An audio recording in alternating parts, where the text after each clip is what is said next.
It starts quietly, too quietly.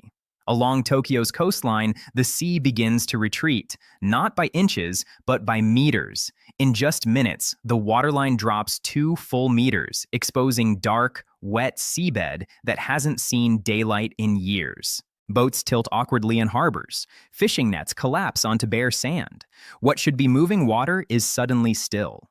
People notice immediately. Phones come out, live cameras zoom in. At popular waterfront areas, confused crowds gather, staring at an ocean that looks wrong.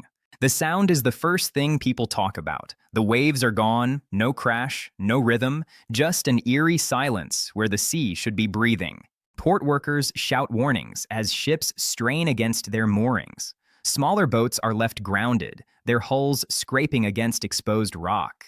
In some places, the water drains so fast that fish are left flapping on the sand. Children point, adults freeze, older residents go pale. They've seen this before or heard stories passed down in whispers.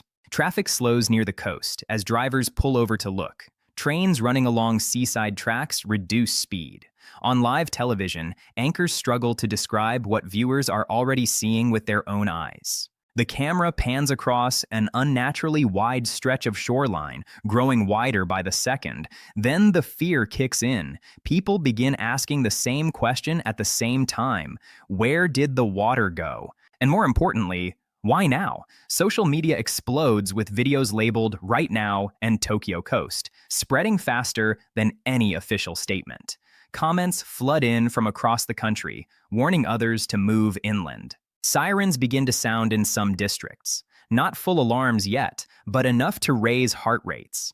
Beach access points are suddenly blocked. Security teams push people back, urging them to leave the area immediately. The tone shifts from curiosity to urgency in seconds. Helicopters rise above the shoreline, their cameras locking onto the retreating sea. From the air, the scale becomes terrifying. This isn't a local change. This is happening along kilometers of coast, and beneath it all is the feeling no one wants to say out loud. The ocean doesn't pull back like this for no reason. Something has moved offshore, something massive, and Tokyo is now watching the empty space where the sea used to be, knowing that when it comes back, it may come back all at once. The response comes fast, but not fast enough to calm anyone. Within minutes of the sea dropping, emergency command centers across Tokyo light up. Phones ring non-stop. Screens fill with live feeds from the coast. Officials lean forward in their chairs, staring at the same images the public is seeing, knowing exactly how bad this could get. Authorities issue their first statements carefully, too carefully. An unusual sea level change has been observed. The words feel weak against the reality on the ground. Reporters press harder. Is this dangerous? Is this a warning? Should people evacuate? The answers come slowly, wrapped in caution, and that hesitation only fuels the fear. Behind closed doors, the tone is very different. Scientists are terrified. Coastal monitoring teams relay urgent updates as offshore readings shift rapidly. Emergency officials stop using hypotheticals and start talking timelines. Maps are pulled up. Worst-case zones are highlighted in red. Someone asks the question no one wants to answer yet. If a wave forms, how long do we have? Public alerts begin to escalate. Coastal loudspeakers crackle to life, urging residents to move inland immediately. Trains announce service changes. Ferries are halted mid-route. Ports shut down without warning, leaving crews scrambling to secure equipment before abandoning it altogether. The message spreading through official channels is short and chilling. Do not approach the shoreline. Police form lines along coastal roads, waving cars away. Emergency vehicles race toward elevated districts instead of the sea, preparing for what might arrive next. Hospitals quietly activate disaster protocols, clearing space and checking backup power. Schools near the coast begin emergency dismissals, parents rushing through traffic-choked streets to reach their children. On live television, government spokespeople struggle to project calm. Their faces give them away. Words like monitoring closely and developing situation repeat again and again. Viewers notice what isn't being said. No one is calling this safe. No one is telling people to relax. Then the tone shifts again. A higher-level warning interrupts regular programming. The language becomes sharper. Urgency replaces reassurance. Officials urge immediate movement to higher ground in specific districts. The word precaution disappears. Now it's about survival. Experts appear on screen, speaking carefully but visibly shaken. They point to the exposed seabed, the stalled water, the timing. One phrase slips through, almost accidentally. This pattern is dangerous. Across Tokyo, people listen, and panic accelerates. Elevators fill, stairwells echo with footsteps, cars abandon coastal routes entirely. The city is moving away from the ocean as fast as it can. Because authorities now know what the public is just beginning to understand. When the sea pulls back this far, it's not leaving. It's gathering strength. And Tokyo may be standing directly in its path. Sensors are screaming. Data streams from offshore buoys spike like never before. Tokyo's monitoring teams stare at the screens, their eyes widening in disbelief. Waves of pressure readings, seismic tremors, and unusual water movements flash in bright red across monitors. Each new reading is worse than the last, signaling that whatever is happening beneath the ocean is growing in scale, fast. Experts speak urgently, their voices tight with fear. "We've never seen the sea retreat this far this fast," one warns. "The offshore currents are shifting, and they're not shifting normally." Another points to rising water columns, subtle but unmistakable, as if the ocean itself is tensing. They avoid technical jargon, but the implication is clear. Tokyo is on the edge of something catastrophic. Offshore oil rigs and fishing vessels report the same strange signs. Buoys that normally drift gently are being pulled violently toward deeper waters. Instruments detect tremors far below the seabed, tiny at first, but accelerating with every passing second. Authorities try to interpret them in real time, but even seasoned scientists are shaken. Words like unprecedented and alarming pepper every communication. Meanwhile, on shore, coastal cameras show small but telling details. Fish flounder in shallow pools where the water has drained. Sandbars appear overnight where none existed. Boats, once moored safely, list sideways against docks. These visual warnings spread across social media almost immediately, igniting widespread panic. Ordinary citizens begin recording what scientists already know. Something massive is building offshore. Every new measurement confirms it. The drop of 2 meters is not random. It's a precursor. Currents are intensifying, tidal pressure is abnormal, and the energy being stored in the water is climbing by the minute. Emergency planners start mapping worst-case scenarios in real time, even as the general public remains unaware of just how close the danger is. Meanwhile, the ocean itself seems alive. The retreating water exposes jagged rocks and sandbars that normally hide beneath the surface, giving the impression the sea is drawing a sharp breath before a blow. Helicopters hover above the coastline, their crews capturing dramatic footage. Coastal edges stretched unnaturally far, boats abandoned, shoreline cracked and glistening. In the command rooms, the chatter grows frantic. Analysts exchange glances. "It's aligning with previous catastrophic events," one mutters. "Timing, location, magnitude, all wrong." No one is using the word tsunami yet, but everyone knows it. Everyone knows what could happen if this builds any further. And as Tokyo's coastline lies exposed, as sensors scream, and as the world watches in horror, there is only one thought echoing in every expert's mind. The signs are clear, and time is slipping away faster than anyone can calculate. Time is slipping through Tokyo like sand. Every second the sea remains pulled back is another second closer to catastrophe. Authorities have issued evacuation orders, but the sheer size of the city is overwhelming. Streets leading inland are clogged with cars, motorcycles, and buses, all trying to flee the coast. Horns blare, sirens scream. Pedestrians dash alongside vehicles, clutching children, pets, whatever they can grab. Panic is spreading faster than the official instructions. Highways that normally flow smoothly are at a standstill. Emergency vehicles push through, lights flashing, but even they are slowed by the sheer volume of people trying to escape. Traffic cameras capture the chaos, intersections gridlocked, bottlenecks forming at every turn. Police officers shout orders, waving civilians toward higher ground, but the panic has outpaced control. Meanwhile, the water itself is ominous.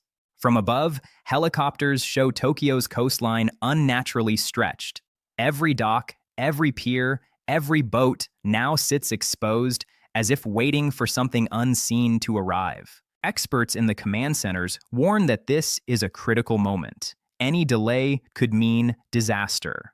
"We're running out of time," one scientist says, his voice tight. "Once the wave forms, there may be nothing left to do." Alongside the human chaos, the infrastructure begins to groan under pressure. Subway tunnels, normally bustling, are flooded with stranded commuters. Elevators are halted. Coastal rail lines grind to a halt as operators struggle to move passengers away from vulnerable zones. Bridges leading out of the city swell with congestion. Electricity grids begin to flicker as power demand spikes from evacuation efforts. The city itself seems to be teetering on the edge. Families run from their homes. Children cling to parents. Elderly residents are rushed onto makeshift stretchers. Hospitals are inundated with urgent calls, trying to prepare for casualties before the worst even arrives. Relief centers scramble to coordinate space, food, and transport. Fear is a living thing here. It moves faster than the emergency system can respond. Meanwhile, the sea continues its slow, deliberate pullback. The exposed seabed gleams in the fading light, revealing hidden reefs, wrecks, and debris. Fishermen who once thought they could outrun danger now stare in disbelief at the ocean's unusual behavior. Reports come in from coastal towns outside Tokyo, water receding even further, tidal patterns behaving unnaturally, and strange currents forming offshore. In every monitoring station, the same thought hangs heavy in the air. The countdown has begun. Tokyo is running on borrowed minutes. Evacuation routes are stretched to the breaking point. People have moved, but not fast enough. The city holds its breath, waiting for the inevitable surge. And somewhere deep offshore, the ocean is gathering strength, a force no one can see, no one can stop, and soon no one will be able to escape. The human toll begins before the ocean even rises. Along Tokyo's coast, stories of panic and desperation multiply by the minute. Parents clutch their children tightly, running through streets packed with vehicles and fleeing pedestrians. Elderly residents struggle to keep pace. Hospitals are overwhelmed with calls from worried families, some needing urgent care, others desperately seeking guidance about safe zones. In seaside districts, entire neighborhoods scramble to evacuate. Apartment complexes spill into stairwells as residents rush to higher floors. Elevators have stopped. Hallways are jammed. People shout, push, and collapse under the weight of panic. Children cry, pets whimper. Fishermen, stranded on the now exposed seabed, struggle to drag boats to safety. Families in coastal shacks hastily gather possessions. Some residents freeze, unsure whether to trust warnings. But in their gut, they feel it. The ocean is not retreating. It is plotting. Emergency shelters overflow. Volunteers move frantically to register evacuees, distribute blankets, and direct traffic. But the sheer number is overwhelming. Even volunteers panic as sirens pierce the night, warning that the real danger is approaching. Families share their fear on social media, showing images of the receded water. The messages are urgent and desperate. Children cling to parents as helicopters hover overhead, their searchlights cutting through the chaos. Every step inland is a race against time. Uncertainty rules. The city has done what it can, but the ocean is unpredictable. The clock is ticking, and the next wave could change everything. Tokyo's infrastructure is groaning under the weight of the citywide panic. Roads are gridlocked, jammed with families fleeing inland, while emergency vehicles struggle to push through the chaos. Bridges leading away from the coast are overcrowded, causing bottlenecks that stretch for kilometers.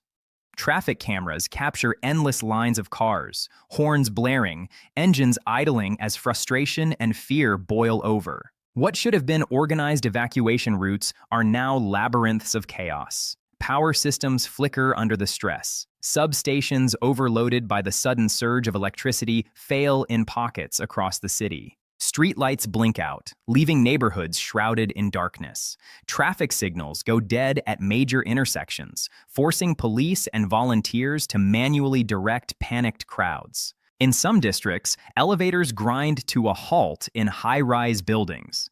Communication networks are overwhelmed. Cell towers struggle to manage the flood of calls and messages from worried citizens. Emergency hotlines are jammed. Families try to contact each other, sending messages that may never go through. Social media becomes the lifeline for updates, but the flood of images only heightens panic. Rumors spread as fast as facts, feeding the chaos. Hospitals are stretched to their limits. Staff try to organize emergency wards, but the combination of phone calls and incoming patients overwhelms their capacity. Generators hum anxiously in the background.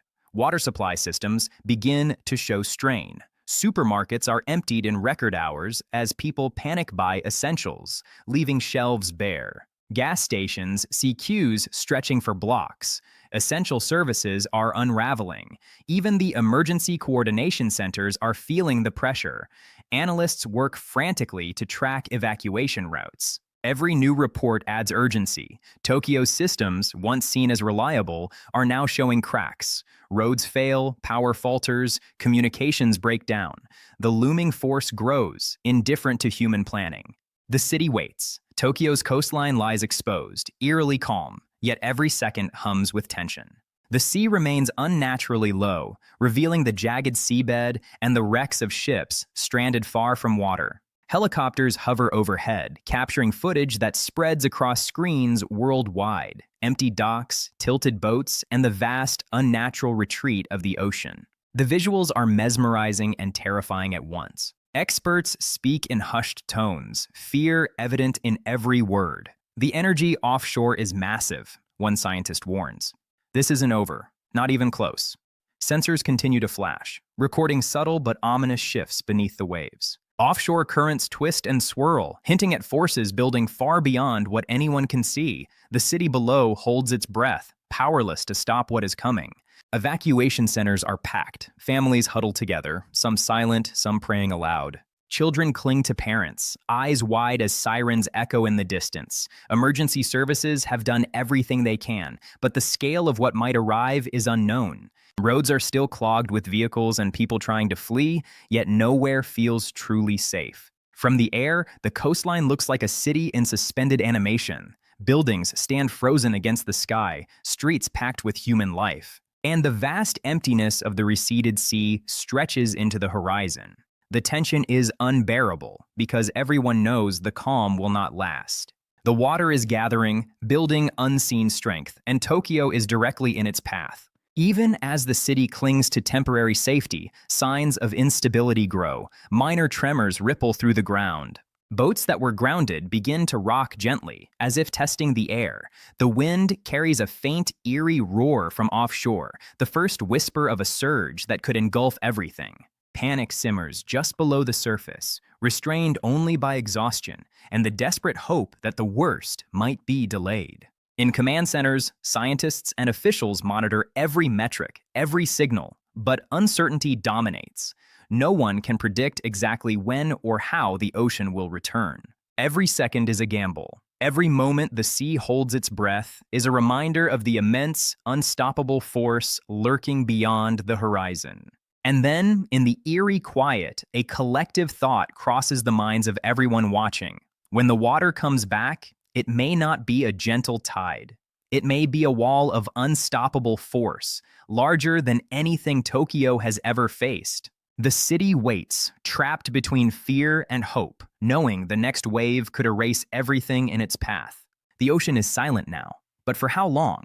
And when it strikes, will Tokyo survive?